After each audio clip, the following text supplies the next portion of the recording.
ये है Djibouti, Africa के कोने पर सिर्फ 10 लाख लोगों की आबादी वाला एक छोटा सा कंट्री, जिसके बारे में एटलीस्ट एशिया में तो बहुत कम लोग जानते हैं। मगर ये छोटा सा कंट्री पूरी दुनिया का सबसे इम्पोर्टेंट, डेंजरस और हॉट जियोपॉलिटिकल एरिया है, क्योंकि यहाँ पर दुनिया के सारे बड़े कंट्रीज की मिलिट्री बेसेस हैं। अगर आप जिबूटी का मैप देखें तो यहाँ आपको अमेरिका की मिलिट्री बेस नजर आएगी, जो कि पूरे अफ्रीकन कॉन्टिनेंट पर अमेरिका की इकलौती मिलिट्री बेस है। इसी तरह यहाँ पर फ्रांस की 2 मिलिट्री बेसेस हैं और फ्रांस की बेस के बिल्कुल पास जापान की मिलिट्री बेस है, जो किसी भी दूसरे कंट्री में जापान की वाहिद फॉरेन मिलिट्री बेस है। जापान के साथ ही इस तरफ इटली की मिलिट्री बेस है। इसी तरह ये समुंदर के साथ फ्रांस की एक नेवल बेस भी है, जिसके बिल्कुल साथ ही जर्मन और स्पेनिश फौजियों के कैंप्स हैं। और फिर ऑपोजिट साइड पर इधर चाइना की एक बहुत बड़ी नेवल बेस है। इसी तरह इंडियन, रशियन और सऊदी अरेबिया की गवर्नमेंट्स भी जिबूटी की गवर्नमेंट के साथ मिलिट्री बेसिस सेटअप करने के लिए डील्स कर रहे हैं। तो देखा जाए तो जिबूटी शायद दुनिया का वो इकलौता कंट्री है जिसमें इतने सारे कंट्रीज की मिलिट्री बेसिस हैं। और यहीं पर यह सवाल पैदा होता है कि आखिर जिबूटी में ऐसी क्या बात है कि दुनिया की सारी बड़ी सुपर पावर्स ने इधर अपनी मिलिट्री बेसिस सेटअप की हुई हैं। आइए जानते हैं इस सवाल का जवाब। सच ये है कि इस वीडियो में असल में जिबूटी की इतनी इम्पोर्टेंस इसकी ज्योग्राफिक लोकेशन की वजह से है। जिबूटी यमन के बिल्कुल ऑपोजिट बाबुल मंदेब स्ट्रेट के वेस्ट में है।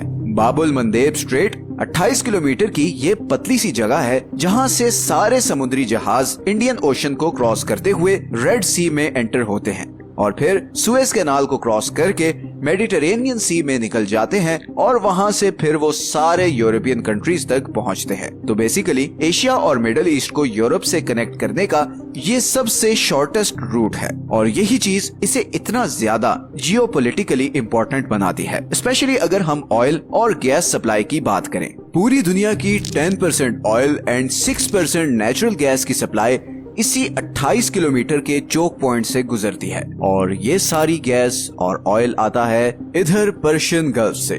Persian gulf Iran, Iraq, Kuwait, Bahrain, Qatar, Saudi Arabia, UAE और ओमान में घिरा हुआ समुंदर का ये हिस्सा है, जहां पर पूरी दुनिया के सबसे बड़े नेचुरल गैस और ऑयल के रिजर्व्स हैं। पूरी दुनिया के 50% ऑयल और 40% नेचुरल गैस के रिजर्व्स इन कंट्रीज के पास हैं और इसीलिए पर्शियन गल्फ 21वीं सदी की सबसे इम्पोर्टेंट जियोग्राफिक लोकेशन है, बिकॉज इस एक खित्ते पर आधी से ज्यादा दुनिया की एनर्जी सप्लाई डिपेंडेंट है। इन कंट्रीज से तेल और गैस इन बड़े बड़े समुद्री जहाजों में लोड होता है और फिर ये 20 मील के चोक पॉइंट से गुजर के इधर एशिया के सारे बड़े कंट्रीज जैसे Pakistan, India, China, south Korea और जापान तक जाता है।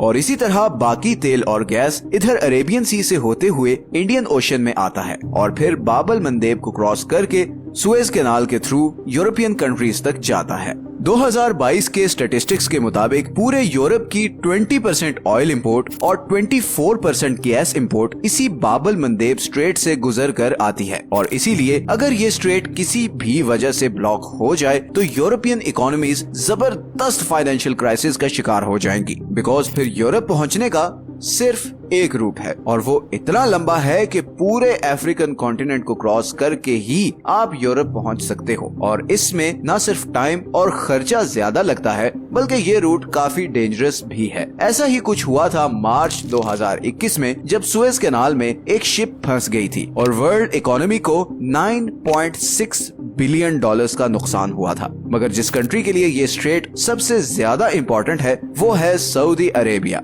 सऊदी अरेबिया के पास पूरी दुनिया के 15% प्रूवन ऑयल रिजर्व्स हैं। सऊदी अरेबिया सही मानों में एक पेट्रो स्टेट है। सऊदी अरेबिया का 46% जीडीपी ऑयल पर डिपेंडेंट है और उसकी 80% एक्सपोर्ट इनकम ऑयल से होती है। ये सारा इंफ्रास्ट्रक्चर, ये बड़ी बड़ी बिल्डिंग्स, ये जबरदस्त प्रोजेक्ट्स, ये लग्जरी लाइफस्टाइल, हर चीज इसी तेल की वजह से है और सऊदी अरब की सारी ऑयल फील्ड्स इधर पर्शियन गल्फ के बॉर्डर पर ही हैं और इसीलिए बाकी दुनिया तक पहुंच जाने का सबसे इजी रास्ता ये स्ट्रेट ऑफ हॉर्मुज के थ्रू है। अब स्ट्रेट ऑफ हॉर्मुज की बात करें तो ये करीबन 34 किलोमीटर की छोटी सी जगह है, जहां से पर्शियन गल्फ वाले कंट्रीज के कंटेनर्स गुजर कर बाकी दुनिया को जाते हैं। इस चोक पॉइंट को सबसे बड़ा बड़ा खतरा ईरान से है, जो कि सऊदी अरब का सबसे बड़ा राइवल है। इस स्ट्रेट के आसपास वाले सारे आइलैंड्स भी ईरान के ही कंट्रोल में हैं और ईरान बहुत दफा ये स्ट्रेट बंद करने की धमकी भी दे चुका है। और अगर ये स्ट्रेट किसी भी वजह से बंद हुआ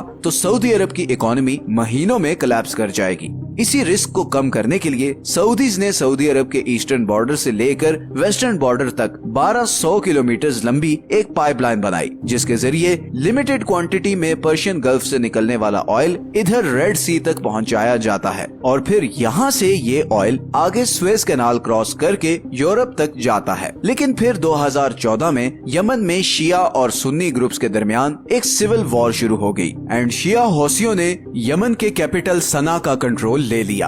अब क्योंकि इस सारी वॉर में सऊदी अरब हौसियों के अगेंस्ट सुन्नी ग्रुप को सपोर्ट करता रहा था, तो हौसियों ने अपने सारे गुस्से का रुख सऊदी अरब की तरफ कर लिया। और क्योंकि ये सारा एरिया सऊदी अरब की इन पाइपलाइंस के बहुत करीब है और हौसी बागी भी बहुत बार ये पाइपलाइन उड़ाने की थ्रेट दे चुके हैं, तो एक तरफ ईरान है जो स्ट्रेट ऑफ हॉर्मुज ब्लॉक करके अरब ऑयल की एक्सपोर्ट बंद कर सकता है, और दूसरी तरफ इधर यमन में ईरान बैक्ड यमनी हौसी हैं जो ये बाबुल मंदेब स्ट्रेट और फिर ये पाइपलाइन को नुकसान पहुंचा सकते हैं, जिसके नताइज सऊदी अरब के लिए बहुत ही भयानक होंगे। और यही रीजन है कि सऊदी अरेबिया इधर जिबूटी में अपनी खुद की मिलिट्री बेस बना रहा है, ताकि ऐसे किसी भी थ्रेट की सिचुएशन में वो फौरन मिलिट्री के थ्रू रिएक्ट कर सके। लेकिन बाबुल मंदेब सिर्फ सऊदी अरब ही नहीं बल्कि अब यूरोपीय यूनियन के लिए भी बहुत ही ज्यादा क्रिटिकल लोकेशन बन गई है। और उसकी वजह यह है कि रशिया यूक्रेन वॉर के बाद रशिया ने यूरोप को जाने वाली अपनी सारी गैस पाइपलाइंस बंद कर दी हैं और इतनी बड़ी गैस सप्लाई का यूरोप के पास सिर्फ एक और ऑल्टरनेटिव है और वो है कतर, एक छोटा सा कंट्री जिसके पास दुनिया के दूसरे सबसे बड़े नेचुरल गैस के रिजर्व्स हैं। लेकिन कतर रशिया के मुकाबले में यूरोप से काफी दूर है और उसके पास यूरोप तक गैस ले जाने के लिए कोई गैस पाइपलाइन भी नहीं। इसीलिए कतर अब billions of dollars LNG technology में इन्वेस्ट कर रहा है, ताकि गैस को ठंडा करके इन कंटेनर्स में लोड करके इसी स्ट्रेट ऑफ हॉर्मुज और बाबुल मंदेब स्ट्रेट के थ्रू सुएज कैनाल को क्रॉस करके यूरोप तक ये गैस पहुंचा सके। और इसीलिए यूरोपियन कंट्रीज जिबूटी पे अपनी मिलिट्री बेसिस बना रहे हैं, ताकि इस रूट को कोई भी ब्लॉक न कर सके। इसी तरह चाइना की 30% मैन्युफैक्चरिंग एक्सपोर्ट्स इसी बाबुल मंदेब स्ट्रेट से होते हुए यूरोप और नॉर्थ अमेरिका को जाती है। तो वर्ल्ड ट्रेड को स्मूथ रखने के लिए इस स्ट्रेट का सिक्योर रहना बहुत ही ज्यादा इम्पोर्टेंट है। मिडिल ईस्टर्न कंट्रीज ये स्ट्रेट इसलिए सिक्योर रखना चाहते हैं ताकि उनका सारा तेल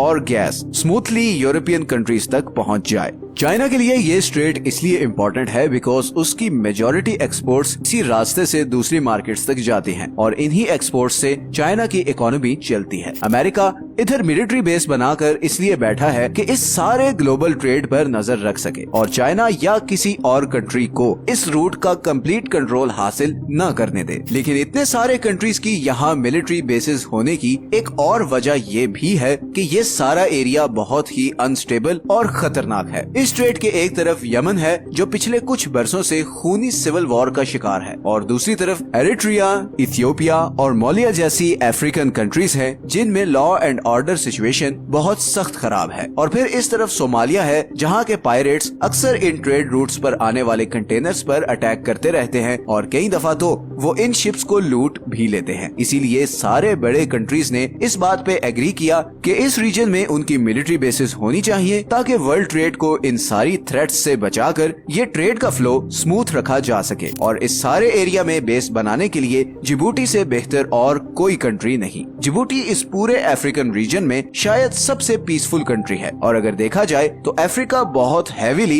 इस पर डिपेंडेंट भी है, क्योंकि देखें जिबूटी के साउथ वेस्ट में इथियोपिया है जिसकी पूरे अफ्रीका में सबसे बड़ी पॉपुलेशन है, मगर इथियोपिया लैंडलॉक्ड है और उसके पास कुछ भी इम्पोर्ट या एक्सपोर्ट करने के लिए जिबूटी के अलावा कोई और ऑप्शन नहीं। इसीलिए जिबूटी का पूरे अफ्रीकन कॉन्टिनेंट पे बहुत इन्फ्लुएंस है। जिबूटी एक बहुत जबरदस्त एग्जांपल है कि कैसे कोई कंट्री अगर सिर्फ अपना लॉ एंड ऑर्डर मेंटेन करे तो कैसे उसकी ज्योग्राफिक लोकेशन उसे इम्पोर्टेंट और अमीर बना सकती है। मैं बार बार हर वीडियो में सब कॉन्टिनेंट का जिक्र इसलिए करता हूँ कि पाकिस्तान, इंडिया और अफगानिस्तान दुनिया के क्रॉस रोड पर लोकेटेड हैं। नॉर्थ को साउथ और ईस्ट को वेस्ट कनेक्ट करने का ये नेचुरल रूट है। जैसे पाकिस्तान अगर चाहे तो अपनी ज्योग्राफिक लोकेशन को यूज करके रशिया और चाइना को अरेबियन सी तक एक्सेस दे सकता है, और इसी तरह इंडिया को अफगानिस्तान और वेस्टर्न कंट्रीज तक एक रूट दे सकता है। आप इमेजिन नहीं कर सकते कि कितनी बड़ी मार्केट्स ओपन हो जाएंगी इन दोनों कंट्रीज के लिए। ये ट्रेड रूट्स इस खित्ते की तकदीर बदल सकते हैं। अंग्रेजों के इधर आने से पहले ये इंडियन सब कॉन्टिनेंट दुनिया के अमीर तरीन खित्तों में से एक था, और उसकी वजह यही थी कि ये सारा एरिया दुनिया के क्रॉस रोड पर है। ये मशरिक से मगरिब को मिलाता है, और फिर इन दोनों कंट्रीज के साथ समुंदर भी लगता है, और फिर इतनी बड़ी मैन पावर, इतने टैलेंटेड रिसोर्सेज, ये सब कुछ नेगेटिव मीडिया एंड पॉलिटिकल एजेंडे की वजह से वेस्ट हो रहा है। अगर इन दोनों कंट्रीज की गवर्नमेंट्स समझदारी से काम लेती तो आज दुबई की जगह गवादर और मुंबई का पोर्ट दुनिया का सेंट्रल पॉइंट होता, और ये जो इन दोनों कंट्रीज के लोग नौकरी के लिए अपनी फैमिली और प्यारों को छोड़कर यूएई जाते हैं और फिर बाकी पूरी जिंदगी एक एटीएम मशीन बनकर ही रह जाते हैं, वो इधर अपने कंट्रीज में ही अपने प्यारों के पास मेहनत कर सकते थे। मेरी बड़ी ख्वाहिश है कि अब फाइनली इन दोनों कंट्रीज की गवर्नमेंट्स और लोग इस बात को समझें कि पड़ोसियों के साथ लड़ा नहीं जाता। अपनी वीडियो का एंड मैं मिखाइल नाइमी के एक कोट पर करता हूँ। Fight, but not your neighbor. Fight rather all the things that cause you and your neighbor to fight. अगर आपको आज की वीडियो अच्छी लगी है तो इसे लाइक और चैनल को सब्सक्राइब जरूर कर दें। ये हैं वो सारे सोर्सेज जहां से हमने इस वीडियो के लिए कंसल्ट किया है। मिलते हैं नेक्स्ट वीडियो में एक और इंटरेस्टिंग टॉपिक के साथ। अपना ख्याल रखें। अल्लाह हाफिज।